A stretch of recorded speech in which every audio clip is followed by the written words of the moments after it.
નમસ્કાર, good morning. એક નજર આજની ગુજરાત સમાચારની મુખ્ય હેડલાઇન્સ પર.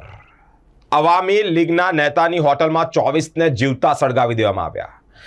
વધુ 100ના મૃત્યુ નિપજ્યા છે, જેમાં કુલ મૃત્યુઆંક 440ને પાર છે. બળતા બાંગ્લાદેશમાં ચૂંટણીનો માર્ગ મોકળો છે, જેમાં નોબેલ વિજેતા યુનુસના હાથમાં સુકાન છે. આઈએસએસમાં સુનીતાને દ્રષ્ટિ અને હાડકાના સમસ્યા થયાની ચિંતાજનક અહેવાલ સામે આવ્યો છે. આમાસ યુનિવર્સિટીમાં અભ્યાસ કરતા 80 જેટલા બાંગ્લાદેશી વિદ્યાર્થીઓ સાથે સત્તાધીશોની બેઠક. બાંગ્લાદેશમાં હાલ ત્યારે વિકટ પરિસ્થિતિ છે, તેને લઈને અલગ અલગ જગ્યાએ ચર્ચા વિચારણાઓ અને મિટિંગો ચાલી રહી છે. નીતિ આયોગના રિપોર્ટ ગુજરાતના શિક્ષણની પોલ ઉગાડી. શિક્ષણની અધોગતિ. ફ્રન્ટ રનર સ્ટેટ ગુજરાતના છેક 18મા ક્રમે ધકેલાયું છે. લેન્ડ ગ્રેવિંગની અરજીની અદાવતે થયેલી મારામારીમાં 8 આરોપીને સજા. બાંગ્લાદેશમાંથી 1 કરોડથી વધુ હિન્દુ ભારત આવી રહ્યા છે. સુવેન્દુ તરફથી આ એક મોટું નિવેદન સામે આવ્યું છે. સુરત મુંબઈના 8 એક્સપોર્ટર સાથે 80 કરોડની છેતરપિંડી આચરવામાં આવી છે. મુંબઈના બહેરવાની પરિવાર વિદેશ ફરાર થઈ ગયો છે. ગુજરાતમાં પરત ફરેલા આઈએએસ સુજીત કુમાર ભાવનગરના નવા મ્યુનિસિપલ કમિશનર. હસ્તકળા સાથે કોઈ સંબંધ ન હોય એવા ધંધાર્થીઓને પણ આર્ટિઝન કાર્ડની લાણી. વોન્ટેડ વેપારી યુપીમાં પકડાયો છે અને વડોદરામાં તેના ઘરે ચોરી પણ થઈ છે. અંબે વિદ્યાલય અને 2 બિલ્ડરને રૂપિયા 5.50 લાખની પેનલ્ટી ફટકારવામાં આવી છે. હિન્દુસ્તાન યુનિલિવરની ફ્રેન્ચાઇઝીસના નામે મહિલા પાસે 5.36 લાખ પડાવી લીધા છે. વિઝા અને કોચિંગ કામ કરતી મહિલાને લોનના નામે ફસાવી બળાત્કાર ગુજારનાર 2 ઓફિસ સંચાલક ફરાર છે. હવે એક નજર દિવ્ય ભાસ્કરની મુખ્ય હેડલાઇન્સ પર. પડોશી ધર્મ ખતરામાં છે, એટલે કે બાંગ્લાદેશ. વચગાળાની સરકાર રચવામાં વિલંબ.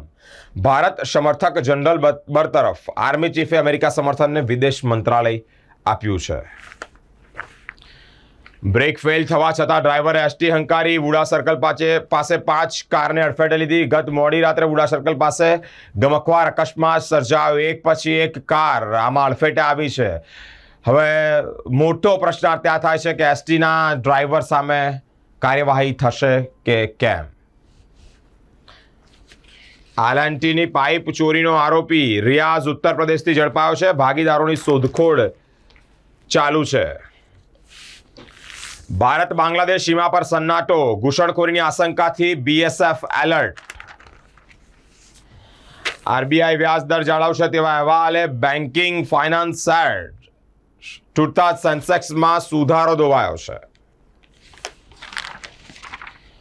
અંગત તકલીફથી કંટાળીને આપઘાત કરીએ છીએ, કોઈ જવાબદાર નથી, લખી પરિવારનું અંતિમ પગલું. ભગવાન, આખા પરિવાર શા માટે આત્મહત્યા કરવી પડી એ કારણ જાણવા પોલીસની કાર્યવાહી હાથ ધરવામાં આવી રહી છે. ચાંદોદના નવા માંડવા વ્રજભૂમિ આશ્રમ નજીકનું નાળું 1 જ વર્ષમાં ધરાશાયું છે. કિશનવાડીમાં દશામાની શોભાયાત્રામાં મારામારી બાદ ઘાયલ યુવાનનું મૃત્યુ નિપજ્યું છે. 3 સામે હત્યાનો ગુનો નોંધવામાં આવ્યો છે. કોચિંગ ક્લાસ ચલાવતી મહિલાએ 19 સામે આક્ષેપ કર્યા. દુષ્કર્મ કર્યું. 3 દુષ્કર્મ કર્યું હોવાની સપાટી પર વાત ચર્ચામાં છે. તબીબ છું કઈ ઠગે નેચરોપથી. સામાન્ય બહાને મહિલા પાસેથી જ રૂપિયા 14 લાખ પડાવી લીધા છે. 45ની બસમાં 91 વિદ્યાર્થી ભરાય છે. વધુ બસોના ફાળવાય તો વિદ્યાર્થીઓનું ચક્કાજામનું અલ્ટિમેટમ. મિત્રો, સરકાર લાખો કરોડો રૂપિયાના ખર્ચે બસો મૂકે છે, પરંતુ સુવિધાથી વિદ્યાર્થીઓ વંચિત હોય તેવી માહિતી સામે આવી છે. છત્તીસગઢના સંત 2 દિવસ અમરકથાનું વર્ણન કરશે. હવે એક નજર ગુજરાત મિત્રની મુખ્ય હેડલાઇન્સ પર. બાંગ્લાદેશમાં તોફાનીઓએ સંખ્યાબંધ મંદિરોને નિશાન બનાવ્યું છે. બાંગ્લાદેશની પરિસ્થિતિ વિકટ છે. તોડમફોડ ચાલી રહી છે.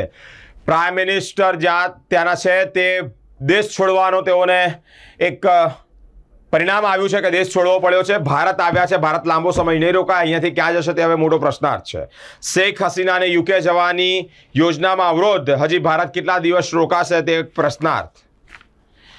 જાંબુઆ ગામ અને આ ગામના શાહી સીતારામ પાસે ટ્રેક્ટર દ્વારા જાહેરમાં કચરો ઠાલવતો વિડીયો સામે આવ્યો છે. માતાજીની શોભાયાત્રા દરમિયાન મારામારી થઈ હતી. મારામારી દરમિયાન એક યુવક ઇજાગ્રસ્ત થયો હતો. ઇજાગ્રસ્ત યુવકને શાહજી હોસ્પિટલ ખસેડવામાં આવ્યો હતો ને સારવાર દરમિયાન તેનું મૃત્યુ નીપજ્યું હતું.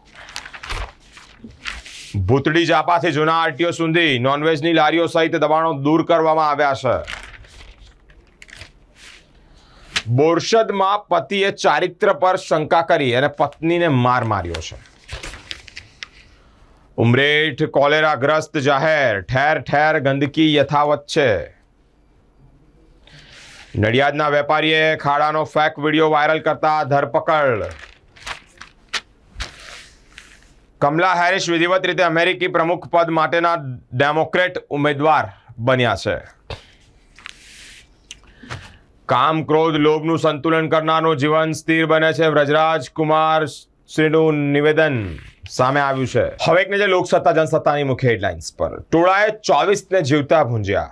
મિત્રો 150થી વધુ દાઝ્યા છે. મૃત્યુ આંક તો બહુ જ મોટો છે, એટલે કે વધારે લોકોના મૃત્યુ નિપજ્યા હોય તેવી માહિતી છે. બાંગ્લાદેશમાં હિન્દુઓ ખતરામાં છે. ઠેર ઠેર હુમલાઓ થઈ રહ્યા છે. મંદિરોને આગચંપી કરવામાં આવી છે. મંદિરો પર હુમલા યથાવત છે. બાંગ્લાદેશના રાષ્ટ્રપતિએ વર્તમાન સંસદ ભંગ કરવાની જાહેરાત કરી છે. ડ્રેનેજ, વરસાદી ગટર અને રોડને નુકસાન. 2 ડેવલપર્સ અને શાળા સંચાલકને નોટિસ ફટકારવામાં આવી છે. 53 દિવસે પોલીસનું જાહેરનામું ખાંચામાં પડી રહ્યું છે. નીરજ ચોપડા પ્રથમ પ્રયાસમાં ફાઇનલ માટે ક્વોલિફાય. અરશદ પણ મેડલની રેસમાં છે. જોઈએ હવે કોણ બાજી મારે છે.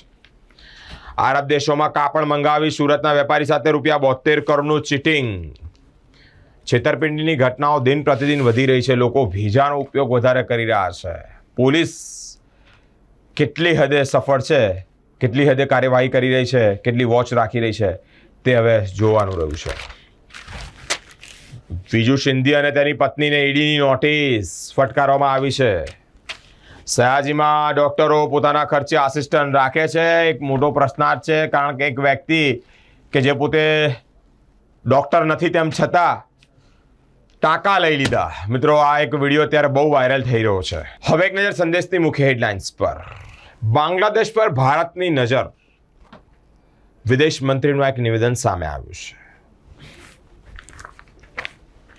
દુમાળ ગામ, તળાવના પાળા તૂટ્યા, રેલિંગો ઉખડી ગઈ. કપુરાઈ પછી એક તળાવનો ભ્રષ્ટાચાર ફરી એકવાર વિવાદમાં અને સામે આવ્યો છે. જગદીશ ફરસાણમાંથી ખરીદેલા હલવાસનમાંથી માખી નીકળી છે. હવે દિવસે ને દિવસે લોકોના સ્વાસ્થ્ય સાથે ચેડા કરવાની ઘટનામાં પણ કિસ્સામાં વધારો જોવા મળી રહ્યો છે. મિત્રો, જે પ્રમાણે ભાખરવડીમાંથી ઈયળ નીકળી, ચવાણામાંથી દેડકો, અલગ અલગ જગ્યાએ અલગ અલગ વસ્તુઓ પકડાઈ રહી છે. બહારની ખાણીપીણી કરતા હોય તો ચેતજો. નીરજ ફાઇનલમાં. જેવલિનમાં ઇન્ડોન પાકિસ્તાન જંગ મોટો જંગ છે. રાજ્યના 8 જિલ્લા પોલીસ અધિક્ષકની સત્તાવાર સરકારી વેબસાઇટના ધાંધ્યા ઉડ્યા છે. ગૃહ વિભાગની સાઇટ અપગ્રેશનની અધૂરી કામગીરી સામે આવી છે. મહારાજા સયાજીરાવ યુનિવર્સિટીમાં અભ્યાસ કરતા 80 બાંગ્લાદેશી વિદ્યાર્થીઓની એક બેઠક મળી છે. ગુજરાતમાં 7 વર્ષમાં 52,394 કરોડની જીએસટી ચોરી પકડાય છે, જેમાં કુલ 214 જેટલા લોકોની ધરપકડ કરવામાં આવી છે. રાજ્યસભામાં કેન્દ્રીય નાણામંત્રીએ આપેલી જે માહિતી છે તે સામે આવી છે. વડોદરા જિલ્લામાં 7 ગોલ્ડ, 2168 બ્રોન્ઝ સહિત 2198 ઉદ્યોગોને ઝેડ સર્ટિફિકેટ મળ્યું છે. હવે એક નજર ગુજરાતની અસ્મિતા હેડલાઇન્સ પર. બાંગ્લાદેશમાં ભડકેલી હિંસાથી ભારતની અર્થવ્યવસ્થાને નુકસાન. દેશમાં લોહિયાળ હિંસા અને બળવાની અનેક ઘટનાઓ બની રહી છે. બાંગ્લાદેશની રચના થઈ ત્યારથી જ આ ઘટનાક્રમ ચાલી રહ્યો છે. અજીત પવાર દેશદ્રોહી છે. કાકા શરદ પવારના મોતની રાહ જોઈ રહ્યા હતા, આવો પ્રશ્નાર્થ ઉઠ્યો છે. ઝેડ સર્ટિફિકેટ લેવામાં રાજકોટ, અમદાવાદ, સુરત અને વડોદરાના લઘુ, સૂક્ષ્મ અને મધ્યમ ઉદ્યોગકારો અગ્રેસર છે. વડોદરા મંડળના 2 સ્ટેશન અને ડિવિઝનલ રેલવે હોસ્પિટલને ઈચ રાઇટ કેમ્પસનું પ્રમાણપત્ર મળ્યું છે.